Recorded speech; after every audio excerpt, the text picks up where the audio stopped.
ప్రేమ మనిషిని మార్చేస్తుందంటారు. కానీ అదే ప్రేమ కన్నవాళ్ళని శత్రువులుగా కనిపించేలా చేస్తే తల్లిదండ్రులు అడిగింది ఒకటే, సహజీవనం ఎందుకు, ఇన్ని లక్షల అప్పు ఎందుకు అని ఆ ప్రశ్నలకు సమాధానం చెప్పాల్సిన కూతురు ప్రశ్నించిన వారిని శాశ్వతంగా లేకుండా చేయాలనుకుంది.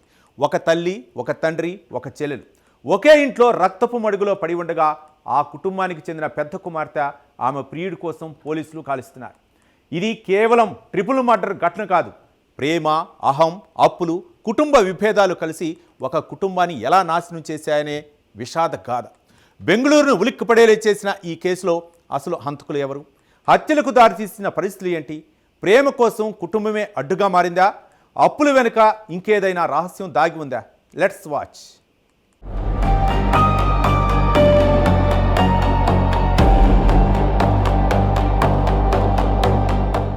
ప్రేమ ఒక కుటుంబాన్ని కలిపే బంధంగా మారొచ్చు. అదే ప్రేమ నియంత్రణ కోల్పోతే ఆ కుటుంబాన్నే నాశనం కూడా చేయగలదు. ఒకప్పుడు కూతురు నవ్వితే ఆనందపడిన ఆ తల్లిదండ్రులు అదే కూతురు పేరు వినగానే భయపడే పరిస్థితి వస్తే, కన్న బిడ్డపై పెట్టుకున్న నమ్మకం చివరకు ప్రాణాలనే బలి తీసుకుంటే? బెంగళూరులో జరిగిన ఈ ఘటన అలాంటి ఎన్నో ప్రశ్నలనే మిగిల్చింది.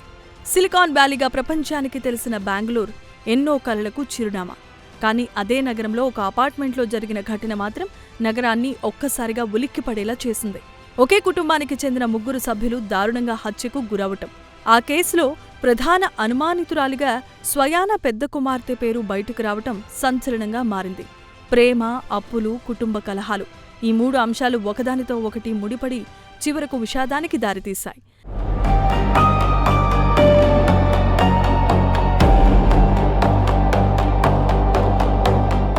బెంగళూరు ఓ అపార్ట్మెంట్లో జరిగిన ఈ ఘటన ఒక కుటుంబాన్ని మాత్రమే కాదు, నగరాన్నే షాక్కి గురిచేసింది. కేఆర్పురం పిఎస్ పరిధిలో సీకే హళ్లీ ప్రాంతంలో సోమసుందర్, అతని భార్య ముద్దులక్ష్మి 2 కూతుళ్లతో కలిసి నివాసముంటున్నాడు. అయితే అదే అపార్ట్మెంట్లో దంపతులతో పాటు చిన్న కుమార్తె సుప్రియ సైతం దారుణ హత్యకు గురైంది. అయితే ఒకప్పుడు ప్రేమగా పెంచిన పెద్ద కుమార్తె ఇప్పుడు అదే కుటుంబంపై జరిగిన దారుణానికి ప్రధాన అనుమానితురాలిగా మారిపోయింది. పెద్ద కుమార్తె శ్వేత గత కొంతకాలంగా కెన్నెత్ అనే యువకుడితో సహజీవనం చేస్తోంది. ఈ సంబంధాన్ని కుటుంబ సభ్యులు అంగీకరించలేదు, తీరు మార్చుకోవాలని మందలించారు. దీంతో అప్పట్నుంచి వారి మధ్య జరిగిన ప్రతి చర్చ చివరకు వాగ్వాదంగానే ముగిసేది. కుటుంబ సభ్యులు చూపించిన శ్రద్ధను శ్వేత నియంత్రణగా భావించింది. దీంతో కన్నవాళ్లను, తోడబుట్టిన చెల్లిని శ్వేత అడ్డు తొలగించుకునేందుకు ప్లాన్ చేసింది. ప్రియుడు కెన్నెత్తో కలిసి 3 శ్వేత హత్య చేసింది.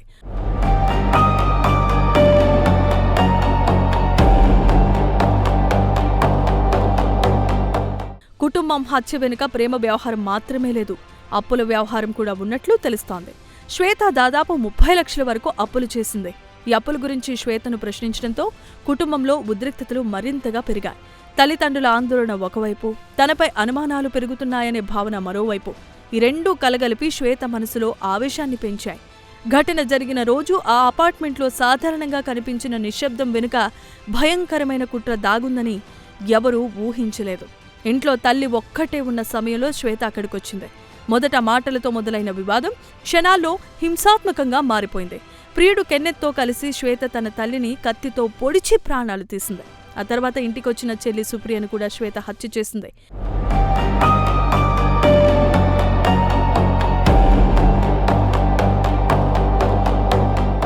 మరోవైపు సాధారణంగా నేరస్తులు ఒక ఘటన తర్వాత అక్కడి నుంచి తప్పించుకునేందుకు ప్రయత్నిస్తారు. కానీ ఈ కేసులో మాత్రం ఇంటికొచ్చిన మరో వ్యక్తి కూడా ప్రాణాలు కోల్పోయాడు. కుటుంబ పెద్ద సోమసుందరన్ సైతం కత్తితో పొడిచి చంపేశారు. అయితే ఆయన ఇంటికొచ్చినప్పుడు అక్కడ ఏం చూశారు? తన భార్య, కూతురి పరిస్థితి చూసి ఎలా స్పందించారు? ఆ క్షణాల్లో ఏం జరిగిందో చెప్పటానికి ఆయనైతే ఇప్పుడు లేరు. కానీ దర్యాప్తు అధికారులు చెబుతున్న వివరాలు మాత్రం హృదయ విదారకంగా ఉన్నాయి. తీవ్రమైన గాయాలైనప్పటికీ సోమసుందర్ చివరి వరకు బతికేందుకు ప్రయత్నించినట్లుగా సమాచారం. ఇంటి బయటకు పరుగెత్తి సహాయం కోరేందుకు ప్రయత్నించారు. కానీ సోమసుందర్ కూడా క్షణాల్లోనే ప్రాణాలు కోల్పోయారు.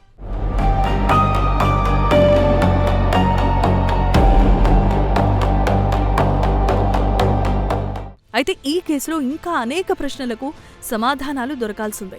నిజంగా ఈ సంఘటనకు ప్రేమ వ్యవహారమే కారణమా, లేక లక్షల రూపాయల అప్పుల వెనుక మరేదైనా కథుందా? కుటుంబ సభ్యుల మధ్య జరిగిన విభేదాలు ఎంతవరకు వెళ్లాయి? ఈ దారుణం క్షణికావేశంలో జరిగిందా, లేక ముందే పథకం ప్రకారం జరిగిందా అనే విషయాలు తేలాల్సి ఉంది. కుటుంబాల్లో మొదలయ్యే చిన్న చిన్న విభేదాలు మాట్లాడుకోవటం ఆగిపోయినప్పుడు ప్రమాదకరంగా మారుతాయి. ప్రేమ బంధం, రక్త సంబంధం, ఆర్థిక సమస్యలు ఇవన్నీ కలిసినప్పుడు భావోద్వేగాలు అదుపు తప్పితే ఎంతటి విషాదానికైనా దారితీస్తాయని ఈ ఘటన మరోసారి గుర్తు చేస్తోంది. ఇప్పుడు ఆ అపార్ట్మెంట్లో నిశ్శబ్దం మాత్రమే మిగిలింది. ఒకప్పుడు నవ్వులు వినిపించిన ఆ ఇంట్లో ఇప్పుడు జ్ఞాపకాలు మాత్రమే ఉన్నాయి. తల్లిదండ్రుల కలలు ముగిసిపోయాయి. ఒక చెల్లెలి జీవితం ముగిసింది. మరో కుమార్తె పేరు హత్య ఆరోపణల మధ్య వినిపిస్తోంది.